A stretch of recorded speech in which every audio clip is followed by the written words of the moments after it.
Pag-usapan natin po, brain aneurysm. Isa to sa nakakatakot na sakit kasi halos walang sintomas kahit meron kang aneurysm. Pag nagka-sintomas, usually baka doon na pumutok. Mahirap ma-detect, kaya marami ng mga sikat na tao namatay sa brain aneurysm. Bago lang kay Jovit Baldivino, nakakagulat, 29 years old lang. Dati si Isabel Granada, 41 years old, bigla-bigla na lang.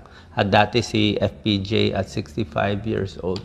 Lahat sila brain aneurysm, di ba? So, kahit sino pwede tamaan nito. Normally, meron tayong mga ugat dito sa utak natin, yan, di ba?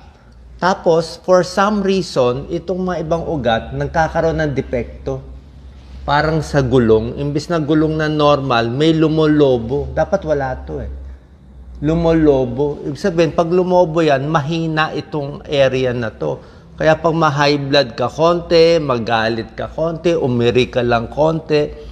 Like yung kay Jovit, ang kwento is kumanta lang eh. Kumanta lang siya ng pangatlong kanta. Pwedeng pumutok yan kasi manipis to eh. Kadalasan di mo mamamalayan. Malalaman mo lang yung aneurysm pag pumutok na. Pag nag-rupture na, pumutok na, sobrang sakit. Ang tawag nila dyan, worst headache of my life. Pag sinabi, anong klaseng sakit ng ulo? Ito yung pinakamasakit sa buong buhay ko. Pag narinig nyo yung worst headache of my life, aneurysm yun. Minsan, pag nag-leak na yan, pag dumugo, pupunta na yan dito sa meninges, pati dito sa likod, pati main. Masakit na dito sa batok, nagsusuka. Yan, tapos nawawala ng malay. Pero ito, serious na to, nag-rupture. Hindi pareho ang aneurysm doon sa ordinary stroke. Merong mga stroke na pang matanda. Yung nagbara dahil sa cholesterol, dahil sa sigarilyo, nagbara, ischemic stroke. Nanghina isang part ng kamay. Meron din naman hemorrhagic stroke na high blood, basta nalang pumutok. Umabot ng 200 ang blood pressure, pwedeng ganon. Ito, hemorrhage din siya pero hindi ganun kataas ang blood pressure.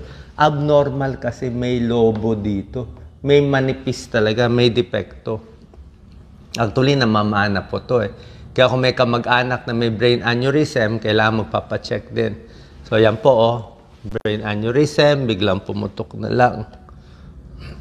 Karamihan ng brain aneurysm, siguro, walang sintomas. May mga tao, pag chinek nila may aneurysm, pero wala naman nangyayari, walang headache, nagkataon lang nakalobo yung isang ugat niya sa utak, pero wala naman nangyayari. Some people live for years without knowing they have an aneurysm. Kailan ang sintomas? Ito po, yan ang nakakatakot. Pag pumutok na siya, tulad na sinabi ko, worst headache na yan, nagkukumbulsyon pa. Ito po ang isang issue. Minsan, hindi pa siya pumuputok. Naglilik pa lang siya. Ibig sabihin, may konting punit, may patilamsik, may konting lumalabas na ng dugo. Konting punit pa lang, lumalabas pa konti-konti. So, tawag dyan, leaking aneurysm. Pag leak pa lang, yun, may headache na yun. Yun, may sintomas. Pwede mo pa mahabol. So, konting punit pa lang, gusto mo mahabol, gusto mo maoperahan agad. Yan, mahahabol mo pa. Kasi kung talagang nag-burst na, sumabog na agad, hindi na mahahabol. So, pag leaking, headache pa rin, hindi ganun nga kasakit, hindi siya severe headache, pero yun, magagamot pa. Unruptured, ay hindi mo mamamalayan. Minsan lang, medyo masakit sa mata, kung nasaan yung aneurysm, o pag yung aneurysm medyo malaki, kung nape-press niya yung mga ugat natin, mga nerves natin sa mata, pwede lalabo yung mata, pwede namamanhid. Medyo alanganin yung mga symptoms, hindi ganun ka-clear. Sino at risk for aneurysm? Yung namamana. Siguro very stressful yung job, 'di ba? Smoking, high blood, 'di ba? Mas high blood, mas pwede pumutok. May congenital defect, may lahi, over 40 years old, pero sa nakita natin, sa 29, 41 eh. Drug use, pwede rin. Yung mga drug use kasi ano lang yan eh, dahil pag gumamit na droga, tumataas ang blood pressure, kaya siya pwedeng pumutok. Family history, control ang blood pressure. Kaya dapat ang BP nito mababa. Gusto mo BP niya 120/80. Pag nag 140, 150 ang blood pressure mo, takot ka na eh. Kasi malambot nga dito sa utak, kaya kahit konting high blood lang hindi maganda. Paano malalaman? Papa-CT scan, minsan kita na CT scan, MRI, kita na. Merong cerebral angiogram. Yung talagang sinisilip na. Pero ito mga invasive na to. Sabihin, medyo parang serious na to na lab test eh. Minsan naglalagay pa ng dye. Kailangan ma-check pa na okay ang kidney mo. Eh, no? Kung maliit yung aneurysm, dito sa angiogram. Pero ginagamit lang yan kung talagang suspecha mo na may brain aneurysm. Yan, biglang putok. Kadalasan nandito nakatago yung aneurysm dito sa baba. Kailan pupunta sa doktor? Basta headache nyo na parang kakaiba. O, iba yung headache natin na tension headache. Yung headache na malala, parang nagkumbulsyon, nawalan ng malay, o yung mga ganun, mas serious. Pero hindi mo talaga masabi. Aneurysm data, ang facts natin, pag hindi pa pumuputok, karamihan walang sintomas. 3% ng tao may brain aneurysm. Pero sa 3%, less than half, 1% lang ang possible doon na pumutok. Yan, 13% ng stroke dahil sa aneurysm. Ito po maganda. Anong ginagawa ng mga surgeon? Actually, nung nagte-train ako as a internal medicine resident, nag-a-assist kami dito eh. Kami nagbabantay sa puso. Maganda na tingnan nyo. Anong options? May tinatawag na clipping.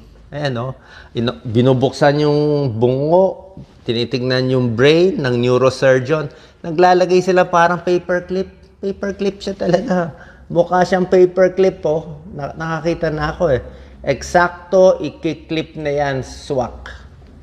Iiwan na yung paperclip sa loob. Hindi siya talaga paperclip, surgical clip siya. Pwede na iiwan yan. So, pag na-close mo na to, ay matibay na, hindi na puputok. Buhay na yung pasyente. No? Surgical clipping. Kaya lang binubuksan yung bungo. May option na hindi na bubuksan yung sa ulo, sa singit lang pinapadaan o sa kamay, sa wire lang, sa wire. So, pag ito yung aneurysm, maglalagay ng wire, napakagaling ng mga doctors ngayon, no? Tapos binubuhol lang, endovascular coiling. Parang naglalagay ng spring hanggang sinasara niya. Iniwan na yung spring sa loob, kinalsuhan. Ilagyan ng kalso. Pwedeng ganito rin. Pero ito kasi, itong dalawang operation na to, depende kung maaabot ng doktor yung aneurysm. Nasaan ba nakatago? Eh kung nasa sulok-sulok, hindi na maabot. Nasa gitna ng utak, paano mo na papasukin yung utak? So dapat medyo nasa labas, gaano kalaki, tsaka gaano kalakas yung pasyente. Kaya pa ba niya magpa-operate? Tapos, kung may high blood control yung blood pressure, usually mga beta blockers, metoprolol binibigay para kumalma. Pag naninigarilyo, tigil na ang sigarilyo. Okay, sana po nakatulong tong video. Ingat tayo sa aneurysm. Share po natin to sa ating kababayan. God bless.